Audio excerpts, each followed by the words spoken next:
Welcome to another episode of the Real Estate Leadership and Legacy Podcast. Today's guest is Martin Mei. He is a good buddy, a great guy. We've done some deals with Martin, and I can't wait to share with you guys what he has to say about self-storage and mobile home parks. He is a wealth of knowledge, a wicked marketing guru, and all in all, an incredibly wise individual. So I hope you guys enjoy this podcast as much as I did.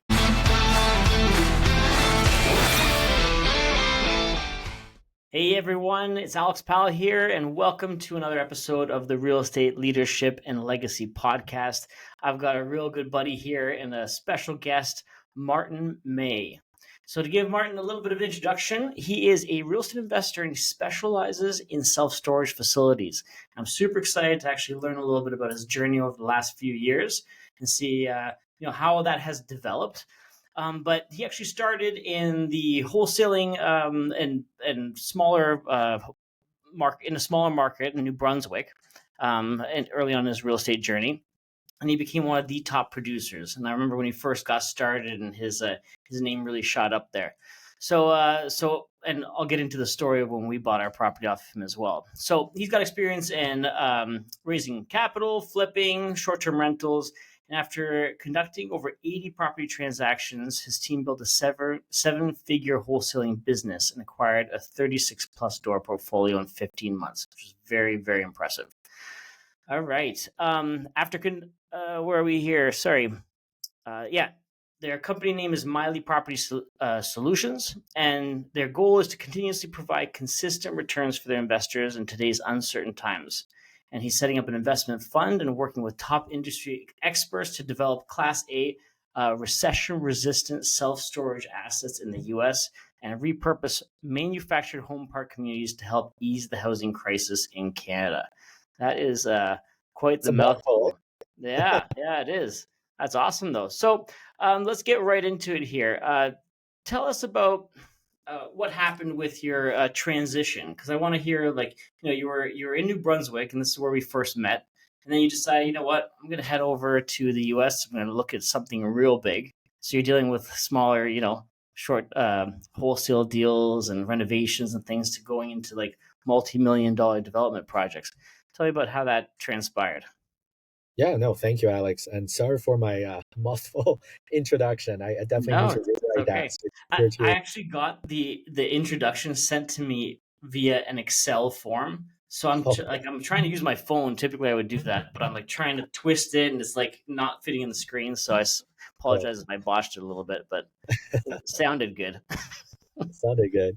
But yeah, man, the whole reason we pivoted from doing multifamily in New Brunswick to self-storage as an asset type, so we saw that scalability was a huge factor, right?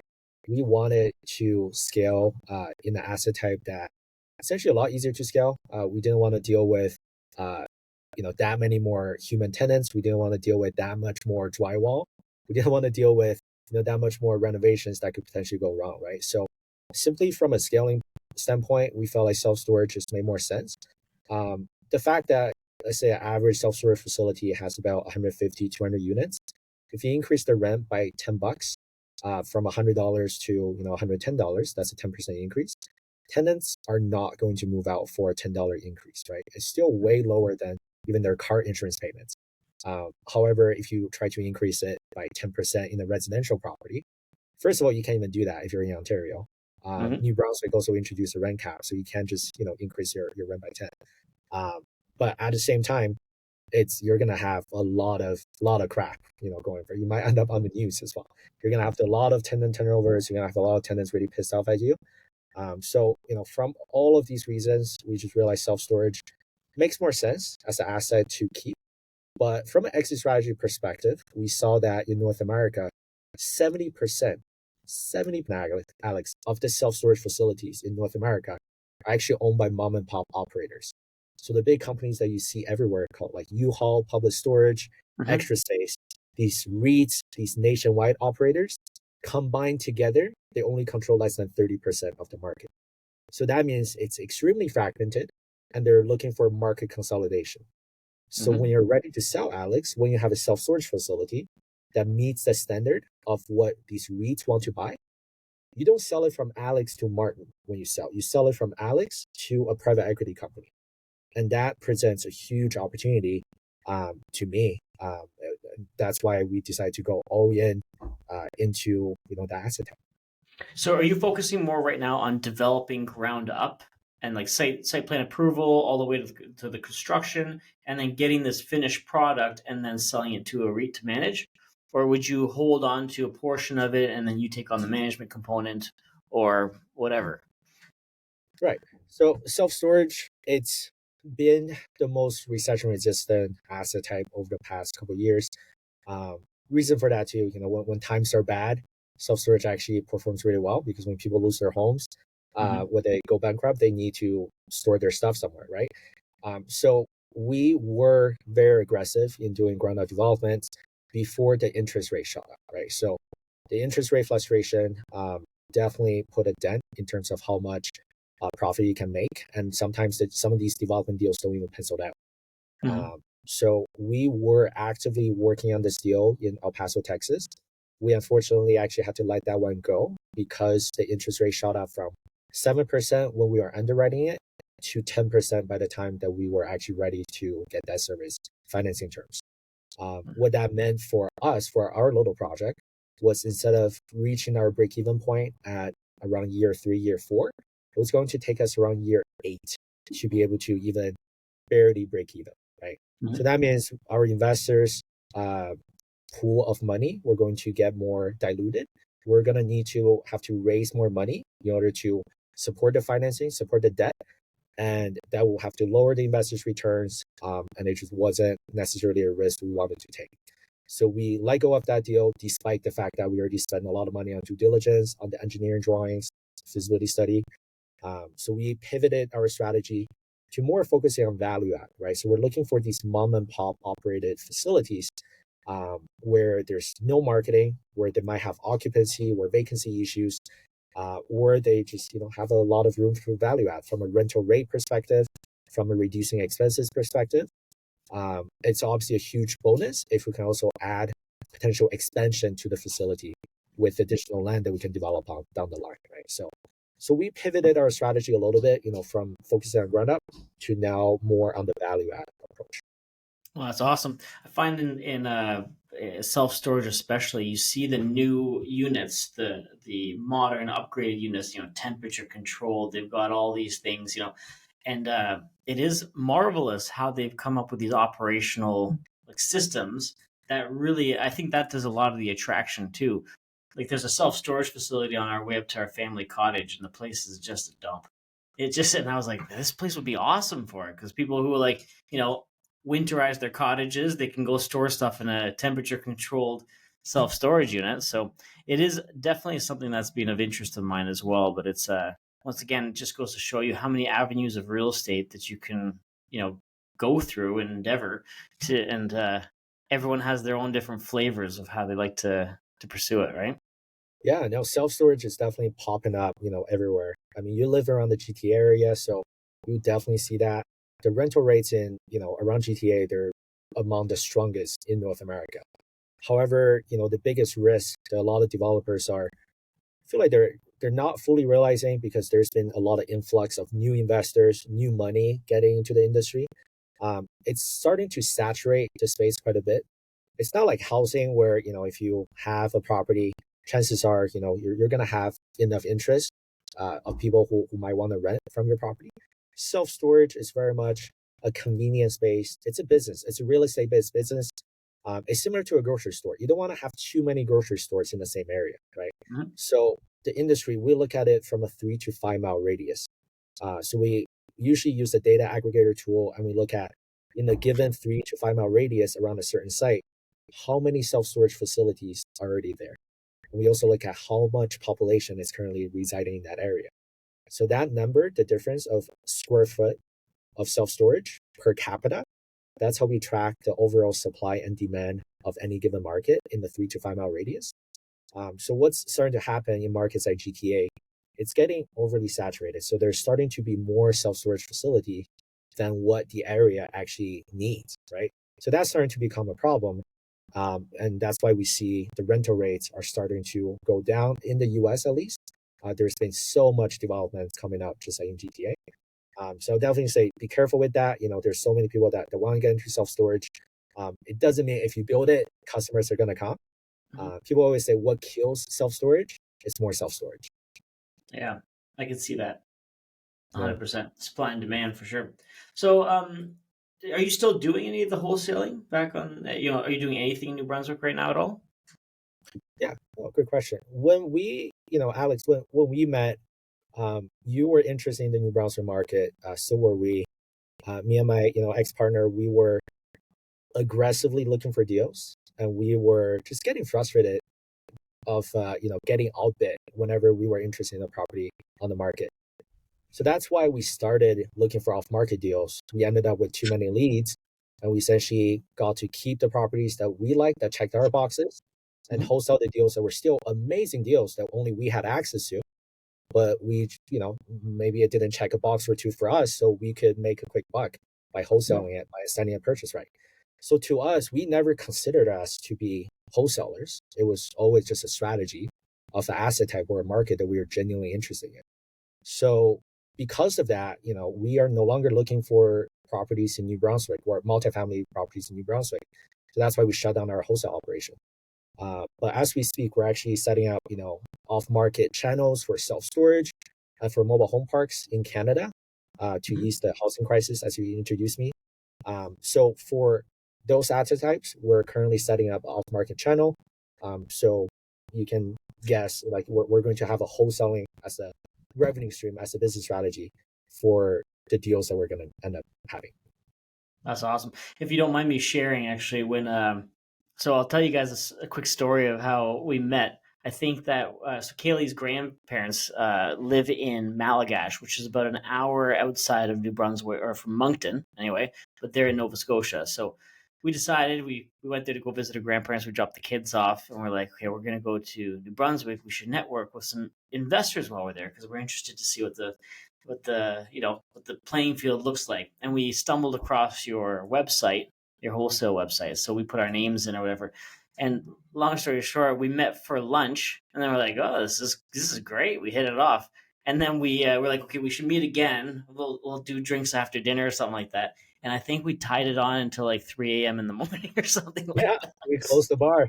Yeah, I think we closed the bar or something. Yeah. And then the next day, we had gone to St. John. We stayed there for a few days. We came back, and you guys had messaged us saying, "Listen, we got a deal under contract. You guys want it?" And you guys wholesaled us our apartment building, which we own in New Brunswick right now. It's a fiveplex. Keely and I to this day have never seen this, and that was I think three years ago, Yeah. maybe. Yeah. That was So 3 years anyway, ago. that thing was just chugging along, doing this thing. Cash flows every month. We did an $80,000 reno on it, and pulled all our capital plus a surplus out, and it's just humming along. We've property management takes care of all of it. So honestly, it's with good contacts and people that know what you're looking for, which I very much would vouch for you for that. That was a wonderful experience, and I think a beautiful friendship was born from that. So No, I plus, you guys like to throw down at night too, so. I know. Oh, it was really funny because we were just supposed to, we're meeting you guys just as an investor lunch, and then same thing with us. We're like, hey, they were really cool. I want to see them again, Yeah, and yeah, and we just literally saw each other the same day, right, the same night. yeah. But no, I appreciate you saying that because we spend a lot of time and effort into making our investors out of province feel as comfortable as possible, right? We leverage a lot of tools, just Matterport. I think you probably saw the Matterport video that we did for you. We did Yep. like in-depth photos. We let you do an inspection. We want you to feel comfortable as out of province buyers. Because we were very much in Montreal trying to buy properties in New Brunswick, right? So we know exactly the questions you might have. So how we Mhm. set up our business was very much addressing every single pain point that our investors might have and trying to find you the best deals, right? So it's going to be the same thing for self storage. It's going to be the same thing for mobile home parks. We understand there's a lot of interest in these asset types, but to most, it's really a shiny object, right? And they tend to neglect, what's the hair on the deal, right? They don't know enough about it. They just assume, hey, like if I buy self storage, it's going to be low maintenance. It's going to work out great. No, like we were spending a lot of time on the educational piece, right? So if you go on my Mhm. YouTube, if you go on my Instagram, you're gonna see I spend a lot of time kind of dissecting the deals, dissecting some of the things that the people usually don't talk about when they look at these asset types. So that was my philosophy when I was doing New Brunswick. That's my philosophy now doing Yeah, and we'll storage. make sure, guys, to share all of Martin's information in the show notes below, so that you guys can get access to all his deals, his Instagram, that kind of thing for sure. So, your background actually is in marketing, right? Mhm. Yeah. So tell us how you got from like what interests you in marketing. How'd you get into that, and like how has that helped you now on the real estate front? Yeah, thank you for that question. I would say when I was, looking for a major, I wanted to major in. I have a Chinese background. Most of my Chinese friends, when they go to university, their family will pressure them to, do accounting, do finance, or become a doctor, become a lawyer. My parents were very open-minded. They wanted me to pursue whatever it was that I felt passionate about, which I'm very thankful for. Right. So I was always genuinely interested in understanding how brands function. I find it very fascinating that brands are able to leverage their brand equity and charge a premium for the premium products. They're able to create an image in your head that gets you to consume, that gets you to buy things that you don't need. Hmm. So I was really fascinated about the whole consumer culture. I thought it was really powerful. I also thought, marketing and sales go hand in hand, and that I had the ambition of, creating advertising campaigns to really influence the general public and influence their purchase decisions. That was always like a passion of mine. So I decided to major in that. I decided to take a couple jobs, out of college. I was working for tech companies, doing exactly that, right? Product marketing, so packaging our solution in the easily digestible fashion, Yeah. and that we're able to figure out the best pricing to capitalize on the product, the solution that we had for our tech company. So with that, how that really helped me on the investor, as an investor and also as a business owner in real estate. I think, I have a really good intuition of how to build brand awareness. I understand, providing value, it's going to serve you tenfold. Hmm. So from the get-go, as I mentioned, before we even got a deal in New Brunswick, we were interviewing property managers, we're interviewing local contacts on frequently asked questions that we had as auto province buyers. And we just put that stuff on YouTube right away. We upload it, very Yeah. minimal edits, but Yeah. we just wanted to share the information that we're gathering and therefore building a brand for ourselves. And that's likely how you came across our website. It was called New Brunswick Property Deals at the time, and we just wanted to provide value. So from a video, content creation standpoint, we understood like deeply that's how you can build a brand, right? And that's the brand that we want to create. But at the same time, building that investor list, building these marketing campaigns to target off market leads. We had an integrated campaign. It's the 7 touch points of marketing, right? It needs 7 touch points for the consumers to trust you. So that applies to investors. That also applies to the sellers. So for our marketing campaign, we did things a little differently. We would send out targeted mail, right? So we will find out the property tax address, where the tax is getting sent out to, and we find out where the owner lives. So if the owner lives in Alberta, but they own the property in St. John, they're getting that letter in Alberta. Hmm. And we're also, targeting online with Google Ads. We're using Facebook Marketplace. We also have billboards. We have TV. We have multiple different channels. It's an integrated marketing campaign to build trust in our local community. So I'll say, yeah, my marketing background definitely helped me, from to really jumpstart our business and scale our business as we grow.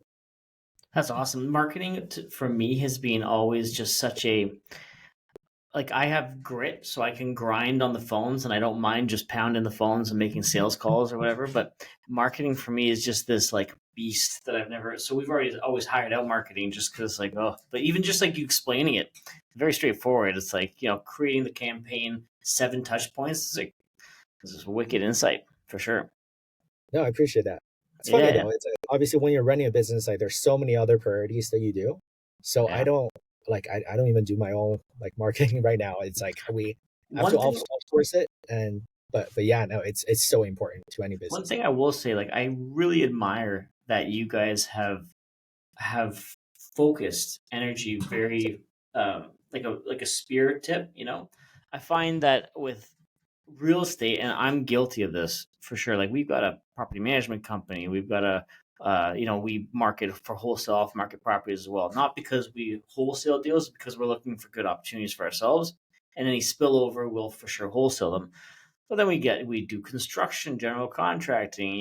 We have our real estate licenses. You do kind of you run the gambit, and it obviously is like the jack of all trades is a master of none, but a master. Or I forget what the second part is. Fundamentally, it's like it's good to have a little bit of everything. But Right. I think that you can scale and you can focus so well when you do just one thing, and then you do that one thing really, really well. And that's actually part of the phase shift that we're going through right now too, is Mm. to really just focus on what is our best and highest use and where's the best opportunities coming. Because in these volatile markets, every investor is looking where they can park their capital and make a good return. And right now, it's very, very challenging to do that. I think for us, it was really just all about blue ocean strategy. We wanted Mhm. to get into a market, get into asset type that have very little competition. That's why we chose New Brunswick. That's why we wanted, we saw a gap there. We saw that most of the wholesalers were in Ontario, and it's like very much the red ocean. And we saw that New Brunswick is this forgotten part of Canada, but it's great cash flow, great tenancy loss at the time. Made a lot of sense for us, so we wanted to capture that, right? And I'm sure your listeners, obviously know of Powell Property Solutions. You guys actually serve as a huge inspiration. I don't know if you remember that call that I had with you when we were trying to change our name, fully rebrand ourselves, to Mei Property Solutions from New Brunswick Property Deals. That was very much because of you guys, because we wanted to, rebrand ourselves as, hey, like Mr. or Mrs. Seller, no matter what kind of situation you're in, we're able to serve you, we're able to help you. So that really Mhm. made sense for us at the time. So I think it makes sense for you guys to be vertically integrated, have a construction branch, have a property management branch, have your realtor license, and also investors, right? So I totally get what you guys are doing. I think for us, we took a different approach, but always been inspired by the way you set Oh things up. man, well, this is the beauty of these industries, and I appreciate you saying that. That's very kind of you, and we think the world of you guys. So, but I think that the real estate investing industry and the network that's here, you don't realize how small it is until you become a player in it. I just met with a guy today who I had never talked before, and he's looking to offload some larger multifamily buildings here in the Hamilton area, and him and I knew just about everybody, the same people. It's just him and I had never crossed paths. And of That's right. course, reputation matters because word spreads. And I'm sure he's probably like, "Hey, who's that guy that I just spoke to? Can you tell me anything about him?" Right? So, but it's very fascinating when it's like, eh, this is why it's so good to add value. If eh, I'm also like I've met these investors that keep their cards really close, and sure, there's maybe some sense to that. But Kaylee and I especially, we come from abundance, just like you guys do. There is so much out there, and I know when we were talking to like you guys had some competition kind of come in, and you guys were like, "Yeah, this is great. Let's share some knowledge and resources." And they're like, "No, you guys." It's like it's so ridiculous. It's so That's right. ridiculous. There's an abundance out there, and it actually pushes us to do better, and Yeah. I love it. And that's why I love, doing podcasts like this. You get to learn, you get to share ideas and stuff. So I just think it's fantastic.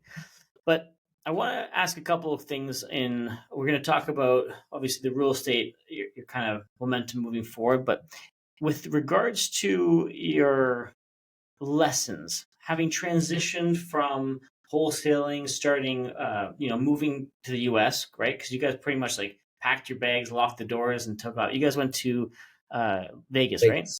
That's right. Yeah, Yeah. yeah, right in Nevada. Yeah. Vegas and Nevada. Yep. Yeah, so you guys went there, and then and right now, where's home base for you? Still? Yeah. Vegas. I shuffle between Vegas and Toronto nowadays. So Okay, perfect, perfect. So tell me about some of the mistakes that you've made now along the way. What's been some of the bigger challenges you've had to face? yeah, no, I think that's very important. And I'm glad you're asking that because on these podcasts, people just share their wins and they don't really see what's really behind the curtain, right? I think for us, we always had really good intuition. We always abide by, adding value and chasing after blue ocean strategy and just keep on scaling, adding more zeros to our net worth. Moving to Vegas, it was very calculated as well. We wanted to be where the money was. We wanted to be where the ideas are exchanged. We wanted to be in the hub city, and we also wanted a city where it's easy to travel in and out, right? So like Vegas being a casino destination, the flights are dirt cheap. It's actually cheaper for you to fly from Toronto to Vegas compared to Toronto to Montreal, interesting enough. So, we had to go to a bunch of events. We're like, okay, Vegas makes a lot of sense as a home base. We had investors coming through, to Vegas, either for events or for personal reasons. And it's easy for us to meet them, easier for us to nurture those relationships, right? However, with that pivot, what we really neglected, as a really important part of our just life, is that once you stop doing wholesaling and flipping, and once you're only doing these big syndications for commercial real estate, we didn't really realize how long these projects would take, right? So that means all of our energy and time were focused on building our syndication, building out this one deal that takes months to complete, right? So that means for those months, we had $0 coming in other than just your cash flow from your portfolio, right? So we were used to seeing, wholesale fees. We're used to seeing flipping fees. Lynn was also a realtor, so we're used to seeing that commission checks coming in, weekly basis, bi-weekly basis. It felt good. It was motivating, right? And it was able to cover a lot of the bills. But for a month, in the entire year of 2023, we generated $0 in revenue, in gross revenue, as I said, other than, the cash flow from the rental properties. So that created a lot of stress for us in our marriage and also in my mind, right? The way I was treating this deal, the way I was treating people around me, and more important, the way I was treating my ex-partner became different. Whenever things didn't go as I planned, this is the only thing I'm focusing on. So that just became that much more important to me. And when things are not going well, it created that much more distress, right, in our relationship. So I think the importance of having a balanced strategy where you have that long-term wealth building tool, but also making that short-term income, right? Either by coaching, by doing renovations, by doing flipping, anything that we can think of, right? I think it's so important to have something that's extremely balanced. I also see other investors making a mistake of only focusing on short-term income, but having no long-term strategy, right? So if you're listening to this, I definitely, evaluate the strategies that you have. It could literally be a 9 to 5 job and you're investing real estate on the side. You're going to feel relatively balanced. You're going to feel like you're able to afford groceries, but at the same time, you're building long-term wealth. But for us, it literally just felt like we were spending money every single month at a ridiculous amount, trying to build onto this vision that has no end in sight. And whenever this vision doesn't work out, we were getting extremely frustrated and we're like, wow, what the hell are we even doing, right? So I would say that's one of the biggest mistakes that I learned throughout this pivot. Honestly, it's like so well spoken. There's a couple like just amazing nuggets in there that you can definitely take away. That it's something that is especially at times like these with higher interest rates. I mean, the stressors that come in real estate investing. People don't tell you those kind of things, and it's funny. They say that real estate investing is one of the loneliest careers in the world. It's because you go to a dinner party and you're like, "Hey, what do you do? Real estate investing." It's like everyone's like, "Oh, okay, I don't really know what that's about," or something like that, right? Otherwise, you can't really share how you're doing because people just don't quite understand it, especially if they're doing a 9 to 5 job. But how you're developing a strategy, how you put the big vision in place is so important. It's very similar to when people are like, they do their first burr, when the market's like at 2020 and prices just shoot through the roof and they're like they think that they're God's gift to real estate investing. And because they made just 50 grand on a burr or whatever, they're like, I'm quitting my job and I'm done packing Yeah. it in. And it's like, you gotta stay consistent. You have to have a repeatable process, something that if you systematize it properly, can start to generate the revenue such that you can focus on bigger initiatives. It's very challenging to do that. Like, it sounds so easy saying it, but we have a property management company, and that's part of our strategy to create day-to-day cash flow. And Yeah. so our focus is obviously acquisitions, joint ventures, larger syndicated deals. And we then use our property management company to help manage and execute those because we save our partners and ourselves a ton of money. And at the same time, we know all the players who are involved in the deal. So it's incredibly efficient when we actually have to manage it. But if it wasn't that, you're right. You have to spend that time and that energy truly focusing on on how to truly like understand. It's like speaking a different language almost. You go from something like a joint venture partnership to a syndication. And you talk about the structure and the deal and how to execute a business plan versus like how to renovate a unit. It's a very, very different conversation. Oh, and I'm so happy that you have that set up, right? Yeah, Like Pop Property Solutions are in property management business. That's huge because it's consistent. You are your own client, and you're really able to serve your clients that much better too, right? So that's for such an sure. important piece to bring in house. I will say a lot of investors, myself included, right? Um, I actually I left my 9 to 5 job because of wholesaling. I thought, oh wow, I'm able to keep properties for myself, but at the same time wholesale.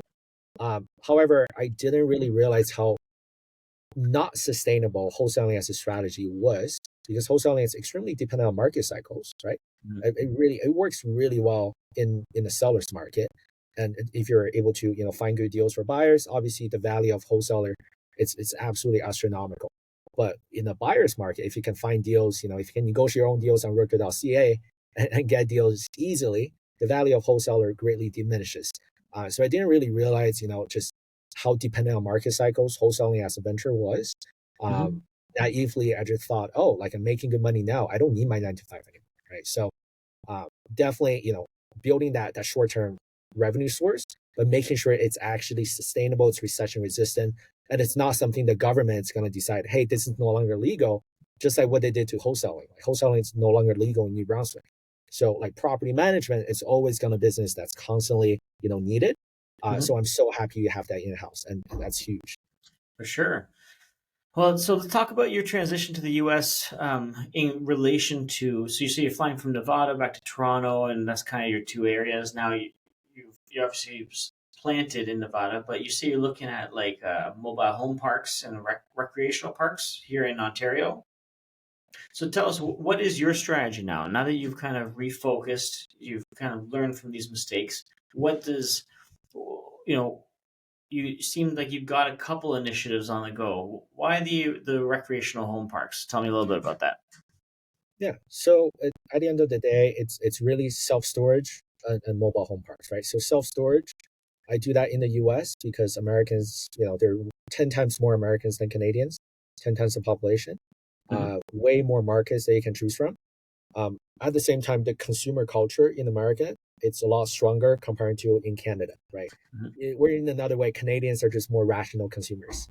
So Americans love to spend. If you look at Black Friday, Blue Monday, Boxing Day, these are all concepts invented in the US, right? To get Americans to spend more. If you look at the way the houses are built down here, especially around the Sunbelt states, right? So New Mexico, Nevada, Texas, properties are built without basements, and they're also in HOAs, right? So HOAs have really strict rules in terms of what you can put in your property. You can't just go to Home Depot and get a shed, put it in the backyard as additional storage.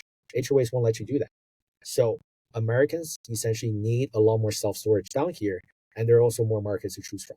So that's why we wanted to do self-storage more in the US. It simply just makes more sense, as a business. But mobile home parks, what we saw being the biggest opportunity is that it's a form of land banking, but at the same time, it's the ultimate form of affordable housing because your tenants are just paying you the lot rent, right? That's usually ranging from $100, $150, $200 in the East Coast to around $400, $600 in expensive markets like Ontario and British Columbia. So that's still way cheaper for a family to pay for that comparing to, let's say, a 3 bedroom apartment, right? To support their family. Um, and you also get your own detached property. You have your own private yard. Your dog can run around. Your kids can actually, enjoy the space. Compared to if you're stuck in a multifamily building, all of your kids are, crunched into 1 bedroom, and then you have your neighbors. You don't necessarily have that privacy that you deserve, right? Hmm. So I see mobile home parks, just similar to self storage. It's very low maintenance in the sense that if you are the mobile home park owner, you're renting out the lots. Any repairs and maintenance in the home. If you don't own the homes, you don't need to worry about it, right? It historically has a higher cap rate, which means it's better cash flow compared to other real estate asset types. And it's a form of land banking. The fact that you can hold on to these parks and eventually you can, get it rezoned, develop a multifamily building. You have acres and acres of land with water and sewage on it, the city wants you to turn it into something that generates more property tax revenue, right? Mhm. So they're going to work along your side to make sure that, hey, if you want to turn it into a multifamily building, a retail building, if the zoning allows it, it's a really great form of land bank. So that's my overall strategy. From a real estate portfolio standpoint, I really focus on these higher cap rate, lower maintenance, easier to scale, and also higher more interesting exit strategies um, as asset types. But from a short term revenue standpoint, I'm looking to essentially set up this off market channel so we can have some wholesale revenue of self storage and mobile home parks, in both countries.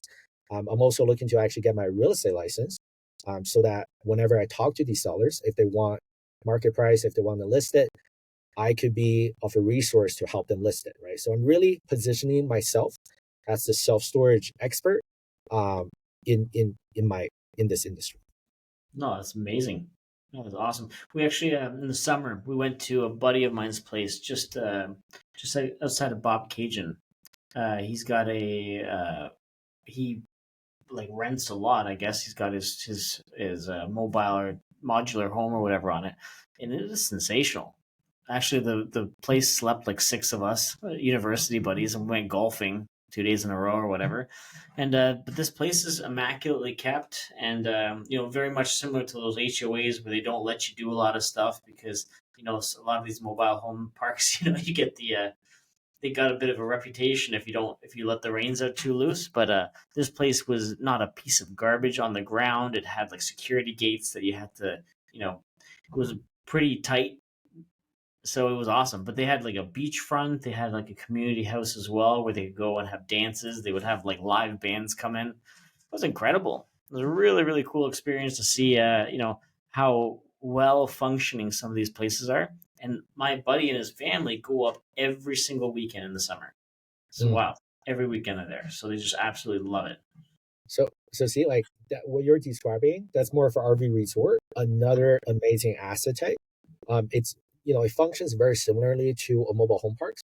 Mobile Mm-hmm. home parks are targeted at long-term residents and tenants, whereas RV resorts are targeted at these short-term and mid-term rentals, right? Mm-hmm. And I had the opportunity to help out a partner on this RV resort. He recently acquired in Ontario, and a really good part with these RV resorts, you don't have to follow the tenancy board, right? Yeah, It's yeah, run like business, so it's very easy for you to turn it around when it comes to increasing the rent, reducing the expenses, adding value to that NOI, and also at the same time, it's great place for you to use recreationally, right, with your friends and family. yeah, yeah. If someone doesn't pay their rent in one of these lots, you just literally call a tow truck and take it away. For RV resorts, if they're on a month-to-month or weekly lease, absolutely. For mobile home parks, depending on the province, rules are a little different. In Ontario, the rules are actually the same for mobile home parks as multifamily buildings, which is shocking to me, honestly. And the cap rates, you also don't see much of a difference in Ontario between mobile home parks and multifamily. So say, how are people making this work in Ontario? Anyways, but I was working on this offer for a deal in New Brunswick. Um, Beautiful deal, and the tenancy laws are very different compared to multifamily. It's a lot more favorable for the landlord. I think the asking price was 500,000 for this 8-acre mobile home parks with Mm-hmm. 34 lots, like 34 already occupied, 15 to be filled, and there's also additional acreage that you can further develop. The city already allows it. You can add value that way. That site is not on Google Maps anywhere. Like the current owner does absolutely no marketing. But the tenants, they never really want to leave because they're paying about 150, $200 per month. That's really the cheapest that you can pay for rent, right? Anywhere that you look. So even if Yeah, you increase that rent to market, which is around 300, 350, you're adding a lot of value to your NOI, to your property value, but your tenants are still going to be very happily stay there. That's still cheaper than anywhere else they can find. Right? So that's why I love asset type such as mobile home parks. yeah, and it's actually like so many people I know of here in Ontario have moved to New Brunswick. And Mm. even from a destination, if someone doesn't have uh, doesn't want to travel overseas or go to Dominican or something like that, in the summertime you can go to the East Coast. It's beautiful. is sensational there. So I could definitely see the draw. How do you find the appetite for investors? Like when you're in the process of raising capital, is this something that people can easily wrap their head around of, like, where they see the returns, or do you tend to find that people are a little bit more trepidatious? Yeah. So from a return standpoint, people can see that it's higher cap rate. The internal rate of returns that we can get for our investors over a 5-year basis are usually a lot better compared to multifamily. And from an operational standpoint, once we really share the advantages of what we see in this asset type, investors are usually more or less on board. It does take some convincing. So right now, whenever we have a deal, we actually just share it, as a full investor deck. We share with our investors.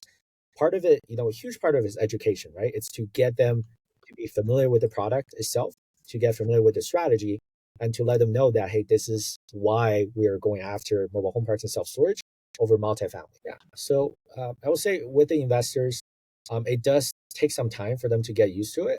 But once they understand the fact that, the cap rate is higher for this asset type, and the internal rate of return is generally a little higher compared to multifamily over a 5-year period. At the same time, we also share with them the operational advantages that multifamily doesn't have when it compared to self-storage and mobile home parks, right? We share Mhm.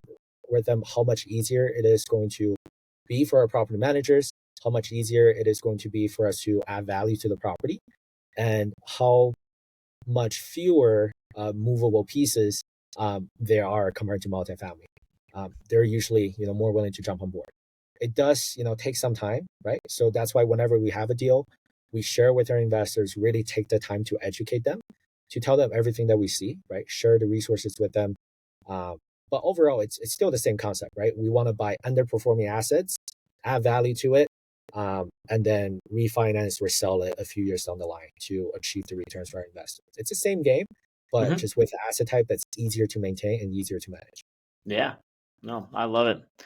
Well, this was chock full of some wicked nuggets, man. You're a force to be reckoned with, and I'm super excited to see how your journey and how your story transpires over the next few years. Because I'm very confident that you will just absolutely crush it in this industry. So, is there anything else you want to add to the viewers? Anything, how can they find you if they want to get in touch with you?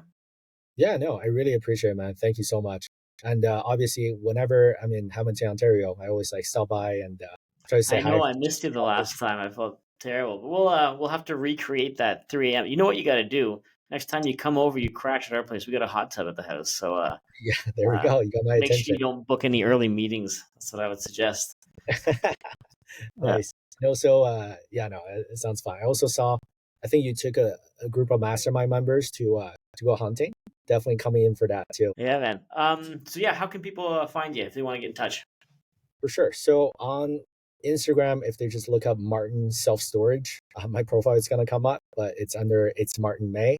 Um, and my partner and I, we share a lot of content, just trying to add value, very educational content on mobile home parks, self storage, overall real estate strategies. That's all we talk about. I always, say nobody really wants to invite me to parties because I just end up talking about real estate the entire time. So, if that's what you're into, you and I will have a great chat. So feel free to reach out. We also have a YouTube channel. We're also starting a podcast specifically how business owners are able to scale past the 7-figure mark. So I feel like, for a lot of investors or for a lot of entrepreneurs, it's very easy to build a business, past the 7-figure mark. But to get to that 8-figure and beyond, that's where it truly takes, expertise and scaling systems, For sure. discipline. No, I'm And that's, excited to tune in. That's wicked. yeah, that's one piece I was never able to figure it out. So, we started a podcast investigating into what the secrets are. So Yeah. yeah, these are some of the channels you can find me in. I love it. I love it.